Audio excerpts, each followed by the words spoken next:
ایسے محلوں کے بارے میں یا تو اس نے کہانیوں میں پڑھا تھا یا اسے اس کی دادی ایسے محلوں کے بارے میں بتایا کرتی تھی۔ اب وہ ایسا محل دیکھ کر بڑا حیران تھا کہ اتنے خوبصورت محل ہوا کرتے تھے پرانے وقتوں میں۔ وہ آگے بڑھا اور ایک کمرے میں داخل ہو گیا۔ وہ جس کمرے میں داخل ہوا تھا وہ کسی کی خوابگاہ تھی۔ وہ بھی بہت خوبصورت کمرہ تھا۔ دلکش تصویریں دیواروں پر لگی ہوئی تھیں۔ کمرے میں ایک کھڑکی بھی موجود تھی۔ اچانک اس کو اپنے پیچھے قدموں کی چاپ سنائی دی۔ وہ تیزی سے گھوما۔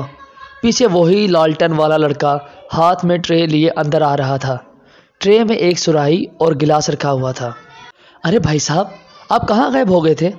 وہ لڑکے کی طرف دیکھتے ہوئے بولا۔ میں آپ کے لیے شربت لینے گیا تھا۔ لڑکے نے اپنے ہاتھ میں پکڑی ٹرے کی طرف اشارہ کیا۔ لیکن آپ اس طرح اچانک غائب؟ نعمان نے ٹرے کی طرف دیکھتے ہوئے کہا۔ لیکن لڑکے نے کوئی جواب نہ دیا۔ وہ ایک طرف پڑی چھوٹی سی میز کی طرف بڑھا۔ اس نے ٹرے میز پر رکھی اور سراہی میں سے شربت گلاس میں انڈیلا۔ گلاس بھرنے کے بعد لڑکے نے سراہی دوبارہ ٹرے میں رکھی اور گلاس اٹھا کر اس کی طرف بڑھا دیا۔ پی لو۔ نعمان نے گلاس پکڑا۔ وہ یہ شربت پینا نہیں چاہتا تھا کیونکہ وہ لڑکا پراسرار ثابت ہوا تھا اور وہ نہیں جانتا تھا کہ گلاس میں کیا چیز ہے۔ گلاس میں لال رنگ کا پانی تھا۔ تم پی کیوں نہیں رہے؟ لڑکے نے نعمان کو گھورتے ہوئے کہا۔ تو نعمان نے کشمکش کے انداز میں گلاس منہ سے لگا لیا۔ نعمان کو ایسا سواد زندگی میں پہلے کبھی نہیں آیا تھا۔ وہ پورا گلاس ایک ہی سانس میں گھٹا گھٹ پی گیا۔ کیا اور مل سکتا ہے؟ نعمان مسرت بھرے لہجے میں بولا۔ لڑکا مسکرایا اور اس بات میں سر ہلا کر اس نے نعمان کے ہاتھ سے گلاس پکڑ کر ٹرے میں رکھا اور سراہی سے مشروب گلاس میں انڈیلنے لگا۔ اچانک سراہی لڑکے کے ہاتھ سے چھوٹ کر زمین پر جا گری۔ لڑکا تیزی سے سیدھا ہوا۔ بے اختیار اس نے اپنے دونوں ہاتھوں سے اپنے چہرے کو تھام لیا۔ اس وقت نعمان نے ایک خوفناک منظر دیکھا۔ اس لڑکے کے چہرے پر چھوٹے چھوٹے سوراخ نمایاں ہونے لگے جس میں سے چھوٹے چھوٹے کیڑے نکلنے لگے۔ لڑکے کی چیخوں سے پورا کمرہ گونج اٹھا۔ نعمان خوف کی وجہ سے کانپنے لگا کہ اچانک نہ جانے کہاں سے ایک تیز دھار تلوار آئی اور لڑکے کے پیٹ میں گھس گئی۔ لڑکے نے زوردار چیخ ماری اور قالین پر گر پڑا۔ کیڑے مکوڑوں کی تعداد بڑھتی ہی جا رہی تھی۔ نائلہ میں تمہیں سونے سے لد دوں گا، فیصل نے کہا جو نائلہ کی گود میں سر رکھے ہوئے تھا۔ پتہ نہیں تم مجھے کب سونے سے لدو گے، نائلہ نے اس کے سیاہ بالوں میں انگلی پھیرتے ہوئے کہا۔ دیکھنا وہ دن لازمی آئے گا، پھر ہمارے پاس بھی پیسے ہوں گے، فیصل خوش ہو کر بولا۔ خواب خواب ہوتے ہیں، نائلہ نے مسکراتے ہوئے کہا۔ کچھ خواب سچے بھی ہو جاتے ہیں، جواباً فیصل بھی مسکرایا۔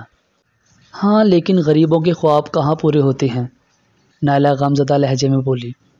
تم دیکھنا ایک دن تمہیں ضرور سونے سے لا دوں گا، فیصل نے کہا تو نائلہ مسکرا دی۔ اچھا اب میں چلتی ہوں، بھائی گھر آ گیا ہوگا، نائلہ نے کہا۔ تمہارے بھائی کی تو ایسی کی تیسی، فیصل مصنوعی غصے کے ساتھ بولا۔ دونوں ایک دوسرے سے بے حد محبت کرتے تھے۔ وہ روزانہ شام کو کھیتوں میں ملتے تھے۔ کافی دیر وہ باتیں کرتے رہے اور پھر اپنے اپنے راستے کی طرف ہو لیے۔ فیصل کے دوست ایک طرف کرکٹ کھیل رہے تھے۔ وہ آگے بڑھا۔ آ گئے اپنی معشوقہ سے مل کر، فیصل کے دوست احمد نے کہا تو اس کے باقی دوست کہہ کہے لگانے لگے۔ اچھا بھائی میں بھی کھیلوں گا کرکٹ، فیصل نے اعلان کیا۔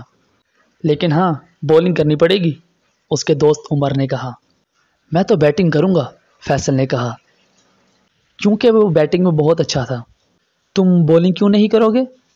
عمر نے پوچھا۔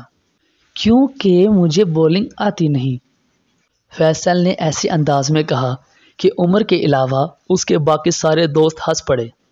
چل ٹھیک ہے، عمر نے سر گھجاتے ہوئے بیٹ اس کی طرف بڑھا دیا۔ بولنگ کون کرے گا؟ ایک طرف کھڑے احمد نے پوچھا۔ میں، عمر نے اعلان کیا۔ فیصل پہلی بال میں تجھے آؤٹ نہ کر دیا تو میرا نام بھی عمر نہیں، فیصل نے بھی اسے چیلنج کیا۔